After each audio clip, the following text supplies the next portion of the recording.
Desert Field in Night Black by Praesidus is a timepiece that is an homage to the iconic GGW-113.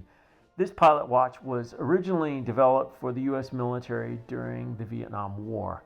Sometime later, there were versions that appeared in Middle Eastern military conflicts, including the Persian Gulf War. The GGW-113 pays homage to its roots while offering contemporary updates that make it a versatile, reliable, and pretty accurate homage to the original. Let's take a closer look at this timepiece by Praesidus. Then I'll give you my top 5 pros and cons.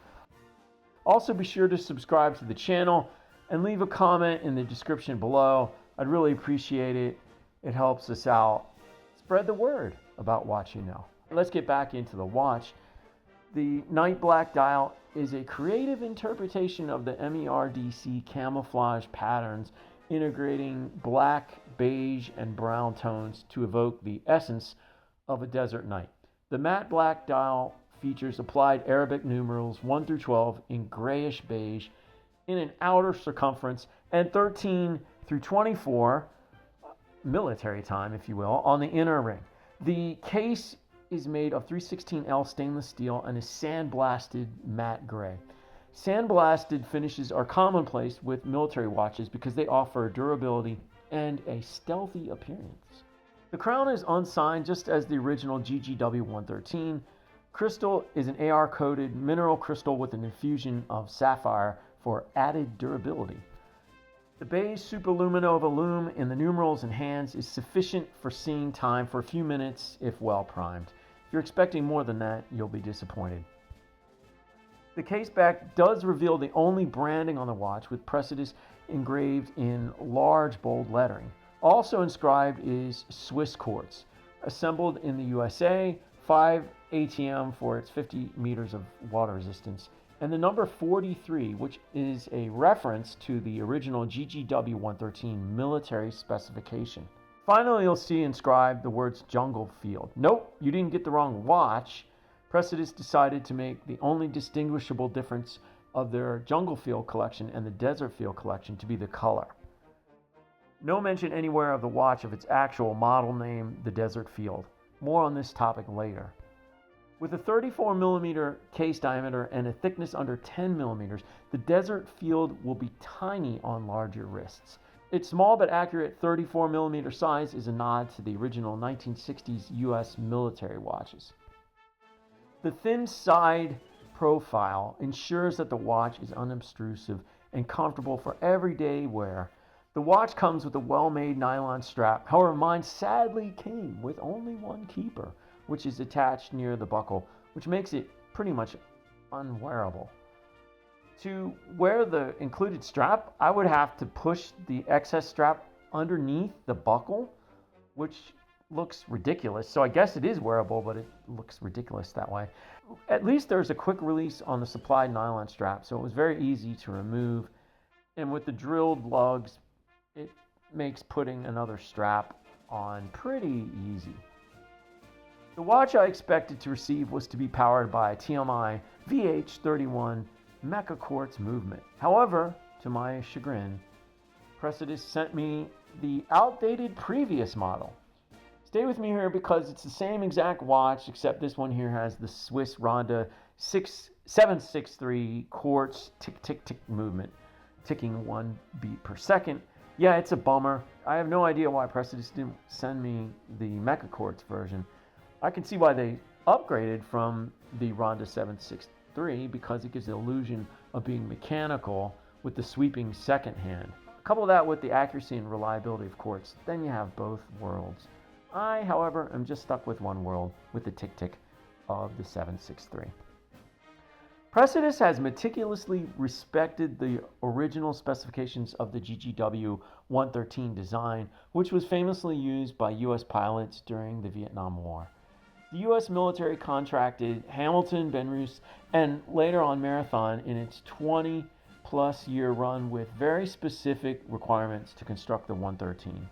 Which is why they all look very similar. The GGW-113 was very generic, so it can be difficult to tell which watch company made a specific watch. The generic design is really seen in this desert field, which makes it not just a watch, but a piece of history, connecting wearers to the legacy of military timekeeping. All right, now for the top 5 pros and cons. Let's start with the pros. Number 1, it is very accurate in that it captures the look of the pilot watch from Vietnam, of which it pays homage to, the GGW-113. Well done with that. Number 2, the nylon strap is quite nice, being that it comes with 2 keepers. Of course, mine got 1, but more on that later. The strap is well designed and actually features a quick release, which is great, and leather underside for a more comfortable wearing experience. Number 3, it has a bead blasted case, which is rugged and really looks the part of a military watch. Number 4, packaging is done very well. I've always been a fan favorite of the long box, and you get that, and you get a really cool warranty card, which is actually a dog tag. Number 5, the applied Arabic numerals on the case. Praesidus gave a champion effort here, and I love the applied Arabic numerals. The cons. Number 1, quality control. Make sure, Praesidus, that if you're sending a watch to be reviewed, that it has all of the parts, that its watch strap has more than 1 keeper. That would be helpful. I hope that when you get yours, that you get a great watch strap that's complete. Number 2, I must ask along those same lines, why did Praesidus send me an outdated model? The new watches have the mecha quartz, and I didn't get the mecha quartz. Would have been nice to get it. So I hope you get it when you purchase the current model.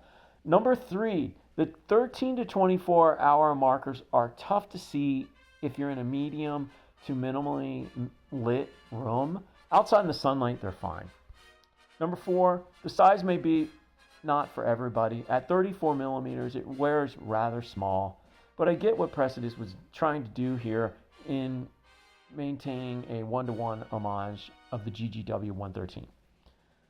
Number 5, you might think that you were sent the wrong watch because the case back is only engraved with jungle field.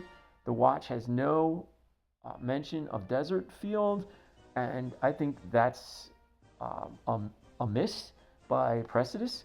It should have had some kind of marking, jungle field, limited edition or something like that. I know it costs more, but that would have been nice.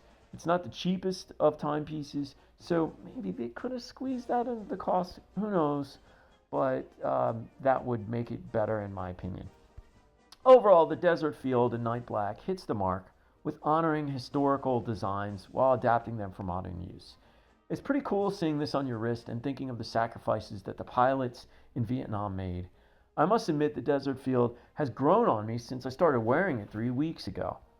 To many, it might look like a tiny, no-brand Chinese watch at first, but the more you look at it and learn about this watch, you realize it's a really great homage to the GGW-113, and you start to appreciate it more and more.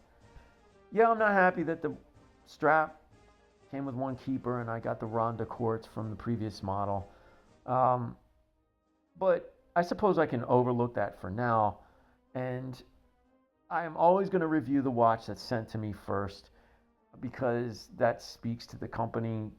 And, you know, if it was a similar situation with you, would you have had to deal with this? Who knows? It's a good watch at a decent price point, $200. I've seen less expensive models that offer similar specs. There are other excellent offerings that are reviewed that are military watches in the vein of the GGW-113, like the Hamilton Khaki Field Watch and the more affordable Timex Expedition Scout. See the links below in the description. Thanks for watching that review on this Desert Field Watch. What did you think? Let me know in the comments below. Is it something you'd consider buying or not? And that could be helpful to other people. And also to me, because I like to hear what you have to say. So I've got a bunch of awesome watches, especially this next watch that I'm going to be reviewing. It's incredible. So made a purchase, and wow, can't wait to show you the next watch. So keep on the lookout for all of my videos. Subscribe, follow. I'm on Instagram, on Twitter, so you can check out those links below in the description. And I hope you have a great day, great night, whatever time it is. And I'll see you in the next watch review. Bye.